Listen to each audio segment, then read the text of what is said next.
everyone, we are the Podlink team and we want to introduce you to our initiative that aims to connect Melburnian homeless men with mental health illnesses to mobile shelters and vital resources in their own community. I'm Amy, and joining me today are Tammy, Maniba, Lil, Harini and Sam. I wish to acknowledge the people of the Kulin Nations, on whose land we are gathered on today. I pay my respects to their elders past and present. The World Health Organization identifies safe, stable housing as a basic human right.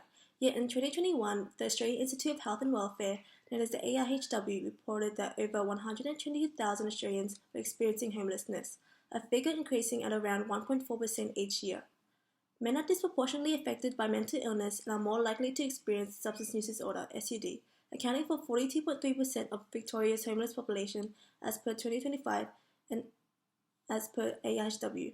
These population's underlying causes of homelessness include limited education, trauma, domestic or family violence, mental illness, and SUD, which hinder opportunities for stable employment and financial security. Bramley and Fitzpatrick 2018 explained how the rising cost of living and the rental crisis further exacerbate these pressures, driving people into homelessness as they cannot afford rent. So why is homelessness such a problem? The AIHW highlights people experiencing homelessness have a life expectancy 22 to 23 years shorter compared to the general population. Rough sleepers are among the most disadvantaged and vulnerable in our society, and research by AIHW shows that our chosen population of unemployed males experiencing SUD and mental health issues are more likely to sleep rough. Research by Coombs et al. In 2023 show how exposure to substance use, unsafe sleeping arrangements, and substandard living conditions exacerbate risk of physical and mental health conditions. Furthermore, Elridge and al. In 2017 explained that daily survival with sleeping rough is a struggle, trying to meet basic physiological needs during the day, while individuals face harsh weather and risk of violence and robbery at night. This ongoing hardship deepens social isolation and mental health problems such as trauma, anxiety, depression, and psychosis. Another critical issue is access to healthcare. Davis and Wood in 2018 explore how people experiencing homelessness encounter multiple barriers when trying to engage with health and social services. These barriers include personal factors such as trauma and focus on day-to-day survival, practical challenges like lack of transport or safe storage for medications, and relational barriers like stigma, distrust, and navigating a complex health system. Because of these, preventable and treatable conditions often go unmanaged, leading to emergency department admissions, straining the public health system, as Sternum and Matheson in 2020 point out. The IHW's 2025 report further emphasizes how inadequate mental health support fuels substance use, which in turn drives cycles of addiction, leading to high rates of overdose and suicide rates among the homeless. Now to the health promotion plan. This paper presents a health promotion plan via the logic model, outlining aims, inputs, outputs, and outcomes to guide its development as an effective strategy for reducing homelessness, as per NIGHT 2019. Guided by primary healthcare principles, the plan empowers individuals to support SUD and mental health issues through tailored support and referrals, enabling them to break the cycle of disadvantage and homelessness and improve their health and well-being according to the AIHW and WHO 2025.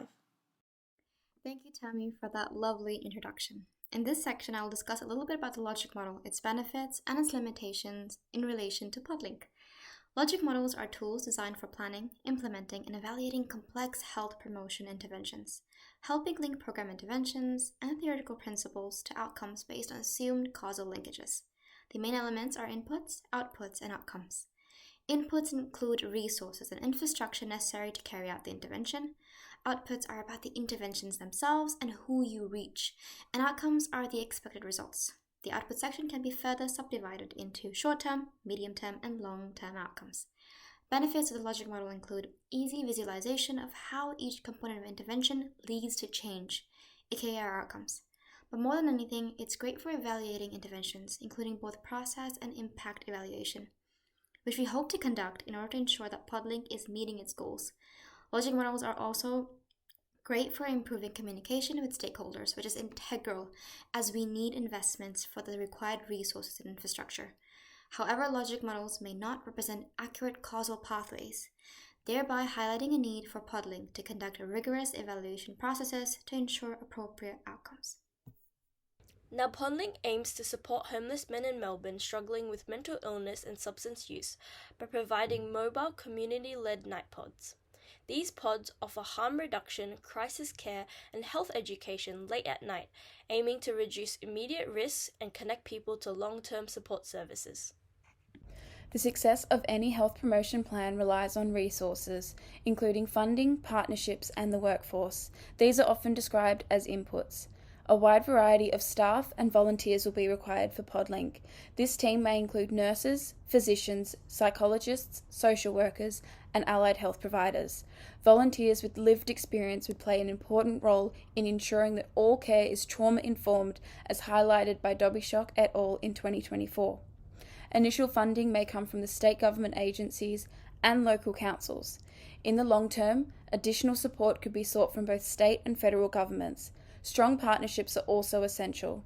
Working with non-government organisations, food banks, local councils, and government sectors will provide widespread access to valuable services and strengthen community support.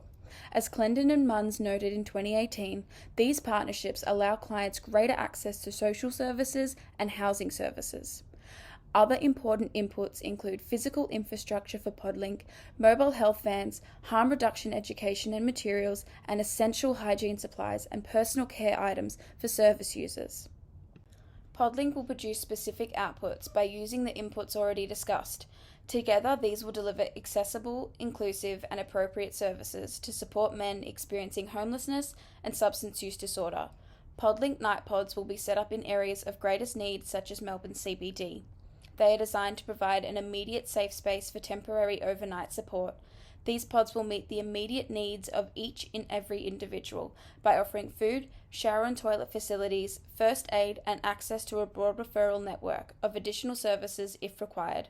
On-site staff will also supply harm reduction resources, including naloxone and safe injecting supplies. If a person seeks advice about detox or rehabilitation, they will have the opportunity to speak directly with healthcare providers, including alcohol and drug specialists, mental health clinicians, and social support workers.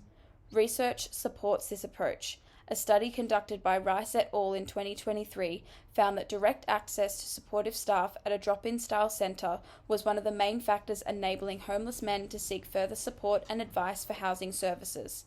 Strong partnerships with outreach services will strengthen this model, allowing the night pods to provide valuable health education, improve health literacy through conversation, and easy-to-read education materials, as noted by Sullivan et al. In 2023.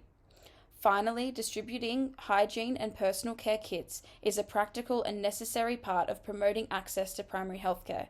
These kits might include items such as refillable water bottles, mylar blankets, dental kits, first aid supplies, and sunscreen. So initial outcomes include raising awareness of harm reduction within communities and the homeless population. Hunn and Gibson, 2021.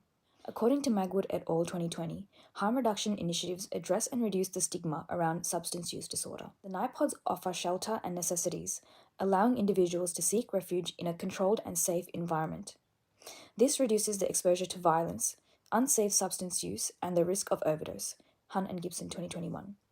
Furthermore, according to Vorhab, Podjo, and Price, 2022, the lack of access to primary healthcare has led to the increased utilization of emergency services. As the night pods allow for supervised consumption, healthcare professionals can provide necessary treatment and pharmacological management, which leads to the medium-term outcome of reduced emergency strain, Magwood et al. 2020. Harm reduction initiatives also contribute to the medium-term outcome of improved health literacy, Hunn and Gibson, 2021. According to Farrell et al. 2020, providing education on substance use allows homeless men to develop comprehension of healthcare information. This enables informed decision-making and aids navigation of available health services.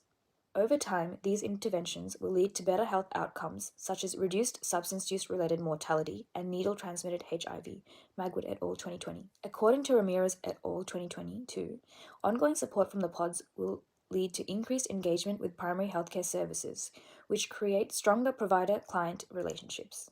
In the long term, the night pods can decrease the number of homeless men by creating the gateway to outreach programs and long-term housing. This is achieved by providing resources on low-threshold shelters that don't require sobriety and follow the Housing First model, Barrell et al. 2025. According to Endomalau et al. 2023, this initiative fulfills the primary healthcare principles of equity, health promotion, and accessibility. This is done so by providing primary healthcare, community-led outreach to the marginalized men experiencing substance use disorder through short-stay services that provide education, harm reduction, and patient-centered care. Furthermore, a diverse range of staff enhances equitable access to comprehensive care and health literacy education for the target population, Crane et al. 2023. According to Orczak et al. 2024, qualitative data such as client and outreach worker feedback on harm reduction and intersectoral navigation can be used to determine the level of success in the night pods. This supports further investment and policy models to expand the impact of the initiative. In conclusion, homeless men in Melbourne experiencing substance use disorder are a vulnerable population due to their complex needs and multiple barriers to receiving treatment, which result in poor health outcomes. The logic model can be used to design the PodLink program, which clearly indicates how input of resources leads to planned outcomes. It also reveals how homeless men could benefit from health services, reduce present risks, and enhance health outcomes in the future. The night pods assist homeless men with alcohol or drug issues by providing them a safe environment with medical care and materials to minimize potential harm. The primary function of PodLink is to educate and reduce the use of emergency services through supervised care. Expected outcome in the medium term include improved health literacy, stronger provider to client relationships, and increased engagement in primary care. In the long term, the pods can reduce homelessness by introducing people to housing first services. This plan directly promotes health from both primary health care and health promotion perspectives. Guided by principles of equity, accessibility, and community engagement, the objectives attack problems at the source, decreasing immediate threats of violence and drug overdoses, decreasing emergency room visits, increasing personal health understanding and self-assertion, and eventually providing a solution to homelessness in the long term.